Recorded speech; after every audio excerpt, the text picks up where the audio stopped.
When Jack Edwards recommends a book, I always listen to him because that guy literally recommends some of the best books ever. Hey, I'm Sneha, and in today's video, I'm going to show you all the books that I got on the recommendation of Jack Edwards. There are a total of 8 books in this haul, and I've already finished reading 4 books, and I'm on to my 5th one, so I think that says a lot about the quality of the recommendations. Now, Jack didn't recommend these books in any one particular video. Some of the books in this haul are recommended and praised by him repeatedly, either in his long form videos or in his shorts. The rest I picked from a combination of his different videos. So I think I made a list of nearly 50 books, and I just kept adding them to my Amazon cart, and then after researching and just going through the genre and the reviews, I thought that these 8 books appeal to me the most. So that's why I made the decision to go with these books, and I'll tell you the reason why I picked them. By the way, all these 8 books sort of dive into a variety of different genres, which is why I picked these particular books, because I wanted to experience different kinds of books. I think if you've watched my previous haul, which is the Book Forest haul, you will see that I ended up getting a lot of romance books.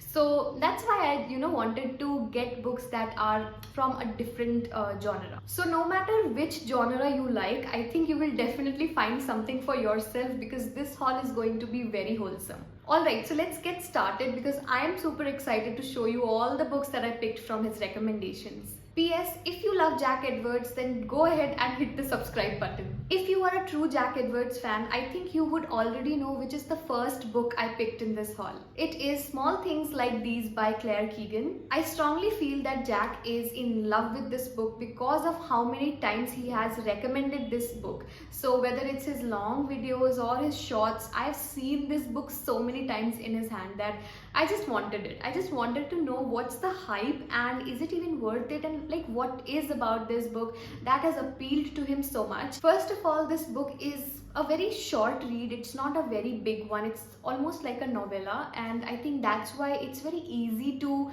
finish reading this book as well. Now, this story is set in 1985 Ireland, and it follows the story of a 40-year-old coal merchant. His name is Bill Furlong. Now, he is an extremely grateful person. So there was this crisis going on in the economic condition of Ireland during that time, and people were like getting laid off. People didn't have work, and during that time also his business was doing pretty well. He was waking up early. He had so many deliveries to make. He had a good family, a loving wife, 4 or 5 beautiful daughters, and he has a family, he has a job, and he has money, so he can meet ends, right? And he is very, very grateful for that. Also, his wife is very grateful, and all of them are living a very wholesome life, and they are embracing the ordinariness of life. And the story takes place during Christmas time, so that also adds to the flavor, because during festivals you have to gift people things, and you may sometimes feel like you don't have enough means to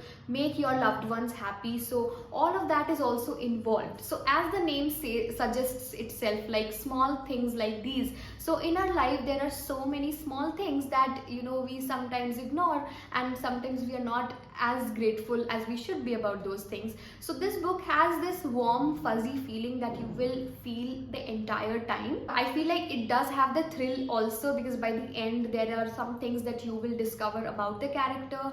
So overall this book really keeps you hooked. But I think the primary reason why you will fall in love with this book is the writing. I feel like I have not read anything which comes close to this. The writing is poetic, lyrical, but at the same time it's not very complex. So overall, the writing, the story, and the length, everything sort of contributed towards this book and made it a perfect read for me. I can totally understand why he loved this book, and personally I loved this book just as much, maybe not as much as him, but I definitely enjoyed reading this book, and I highly recommend it. So if you have seen this book in his hand from a really long time, then you should definitely get it, because it's definitely worth it. The next book is All the Lovers in the Night by Miku Kawakami, and I feel like out of all the 4 books that I've read, this is my favorite. So after I finished Small Things Like These, I was thinking whether I should, jump into some other book or not. And I just couldn't resist myself, especially after reading the first page of the book. The protagonist of the book is Fuyoko. I think she is is 34 years old, I think so, and she's an introvert, like she's a total introvert, and she was working in this office where she couldn't make friends, and after a certain point it sort of became awkward and everyone else sort of isolated her as well. They, you know, would make fun of her and they would have their own inside jokes about her, which put her in a situation of hostility. She was facing that a lot, so because of which she got cornered even further, and it did affect her a lot. But after a certain point she sort of gave up and she was like, you know, I have to continue my job, so I can't really think about all of this. But then she gets an opportunity where she can now freelance and become a freelance proofreader, and she takes up that opportunity. So she leaves her job and becomes a full-time proofreader, and during that time she works with this editor. Her name is Hijiri, and they are working for a publishing house, so she is reading the manuscripts by authors and she is proofreading them. So her life is all about that. She wakes up and she works for what, 14 hours a day, and she's reading and she's, you know, finding out mistakes, and then whatever little time she has on weekends, she goes out and meets Hijiri, and they share a good bond as colleagues, but nothing more than that. So during that they have conversations. Those conversations are also quite thought-provoking, and it will actually put you in a place where you would also think about that topic and you would also like to add something to that. The whole book is written from her perspective, like what she feels and what she thinks about herself. So it's sort of a psychological book where you get to navigate her life through her psyche. Everyone will not like this book. It's not for everyone, but there is a percentage of readers who will definitely enjoy this book, and I feel like it will become one of their favorites. At least for me, that happened. I love books that talk about the themes of loneliness and isolation, and that brings me to talk about our today's sponsor, BetterHelp. I have had several phases in my life where I have felt lonely, and my particular response to that is to isolate myself. Not being able to reply to my friends' messages, not being able to open up to my loved ones, and then, you know, spiraling into that cocoon of sadness and darkness was my way of coping with my feelings. Now, during those dark phases, therapy can help you untangle your feelings and navigate yourself through those situations. And BetterHelp can be your guiding light during those times. BetterHelp connects you with licensed therapists who are trained to listen to you and give you helpful and unbiased advice. You can visit betterhelp.com/bookjunction and answer a few questions, and this will aid BetterHelp to match you with a professional who has years of experience helping people with struggles just like yours. And you will be matched with a therapist usually within 48 hours. The best part is that you can have your therapy sessions via phone call, video chat, or messaging, whichever medium is best suited for you. So let BetterHelp connect you with a therapist from the comfort of your home. Visit betterhelp.com/bookjunction and enjoy a special discount on your first month. The next book is Alone with You in the Ather by Olivia Blake. Now this book, I think he was recommending books about love, and that's where he recommended this book. So obviously this book is about love. I have already finished reading this book. I was quite excited about it, honestly, because first of all it looks so beautiful, but I wanted to read something about love which was recommended by Jack, and I think his idea about classic books and love stories is something that I relate with a lot, where there's like a lot more written about the characters, and you know, it's a slow burn, something like that. I don't like books that totally like jump into the story and a lot is happening. Of course there are moments when I want to read something like that, but I personally enjoy books and I remember those books for a really long time that are slow burns. So yeah, I was expecting something like that, but this book is totally different. When I was reading this book, I couldn't really understand why Jack actually liked this book in the first place, because the idea of love in this book, I won't say that I enjoyed it a lot, and it felt very conventional to me, to be very honest. Now obviously he can like books that are conventional. I don't know, it just sometimes you see people on the internet and you feel like they are going to be perfect and they're going to be your kind of perfect, right? So he can has his ideas, but I just this is not the kind of love story that I personally enjoy. So now this book is I would say the characters are very typical. So the protagonist of this story is Aldo and Regan. Okay, and Regan's character is such that she is very typical. Like, it's like I've seen her in so many books that it felt like, am I reading a new book or am I revisiting a previous one? So she is, you know, that she comes from a rich family and she is already in a relationship with a guy, and but she's not happy. It's only physical, but I think she finds acceptance in the guy she's with, but they're sort of in an open relationship is what I'm assuming. I just got pick me vibes from her. I don't know. So yeah, Regan is somewhat like that. She's careless, she's reckless, and she can, you know, go down a spiral any moment. Now obviously there is a reason for that as well, but yeah, I didn't enjoy her character. There are characters that are flawed and you enjoy reading about those characters, but I feel like her character was really flat. Coming back to Aldo's character, he is like sort of a genius, and you know, he's thinking about bees and he's thinking about time travel. He is shown as someone who is almost a prodigy, but he didn't feel like one. I feel like someone who is a prodigy, who is a genius, who is always thinking about all of these things will not have so much time to spare on someone who doesn't have any aim in her life.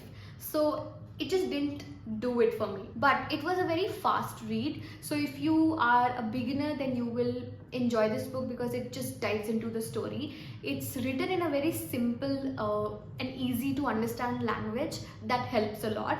So even if you have like been going through a reading slump, this book can bring you back out of there. I won't say that I hate this book, I won't say that I love this book either. I feel like it's not a very memorable book, but yeah, I had a good time, but I won't say that I will recommend this book. The next book is Eileen by Otessa Moshfegh, and I had a really good time reading this book. It was very different. I've never read something like this, and it had a very eerie and a very weird vibe to it. I can't really put a finger on that. Now the protagonist, her name is Eileen, and it's a psychological fiction, so you basically get to understand the psyche of the character, like what's going on, what does she think about herself. And this book is a lot about her flawed relationship with her father, and like how is she navigating her life when she hates herself, she hates her father, and in general she hates life. That's what I felt. The writing of this book is super witty. It's super witty because it's written from the, you know, first person narrative where Eileen is talking about what is happening, right? And her wit is something that I enjoyed reading so much. And there are times when it can be super dark. Like, there were some things that Eileen was saying and I was like, are you even allowed to say that? Are you even allowed to expose that part of yourself? So yeah, it was dark, it was funny, it was witty. It was like a roller coaster ride for me, and I highly recommend this book. I had a super fun time reading it, and if you want to read something that will sort of jolt you out of a reading slump, you have to read this book. And I can totally understand why Jack Edwards recommended this book in the first place. The next book is Cursed Bunny by Bora Chung, and this book is a collection of short stories is what I read. I have not finished reading this book, I didn't even start it yet, but first of all, let's talk about how beautiful this is. I have not seen a cover this vibrant and it will like totally attract you. So yeah, a part of me was just like, I want this because how pretty it is. But yeah, this one is like a collection of short stories, as I told you earlier, and I read the first page. I always do this, I read the first page and then I decide which one to dive into first, and it seemed like it's gonna be gory and it's gonna be scary. I don't remember much about the book itself. It's been a really long time. I've not read any short stories, so I think this is going to be a refreshing read for me. The next book is Night Crawling by Leila Motley, and I've seen this book being recommended by so many people, especially to those who have read A Little Life by Hanya Yanagihara. and I loved that book. It is one of the greatest books I have ever read, and I don't think I will ever recover from the trauma of reading that book. I've been searching for a book that will evoke a kind of feeling that A Little Life did. So they say that this one comes really close to that, and I'm super excited for that.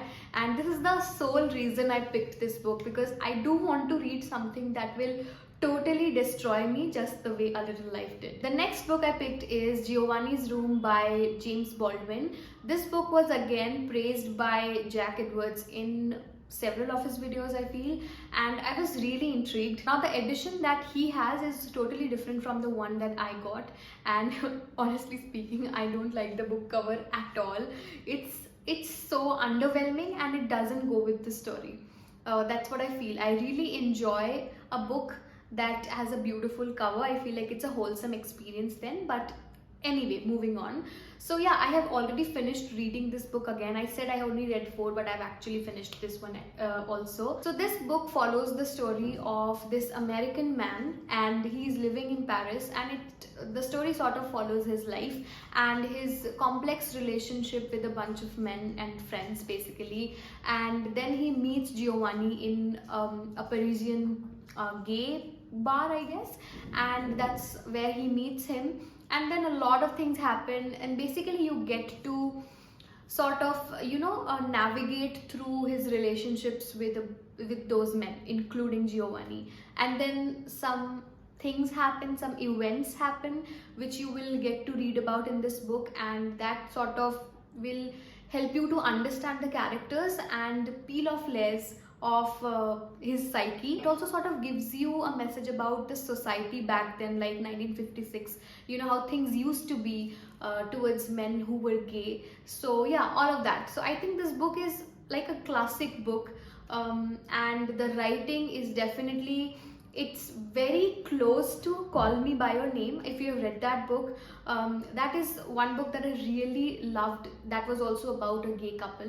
And actually it will be an understatement if I say that it was about a gay couple. I feel like it was so much more than that, and it's also one of the best eroticas I've ever read. So Call Me By Your Name is famous for its beauty, the way it gives you the detail of the landscape and also the relationship, like the dynamics between the characters. So I just found a resemblance there with Giovanni's Room.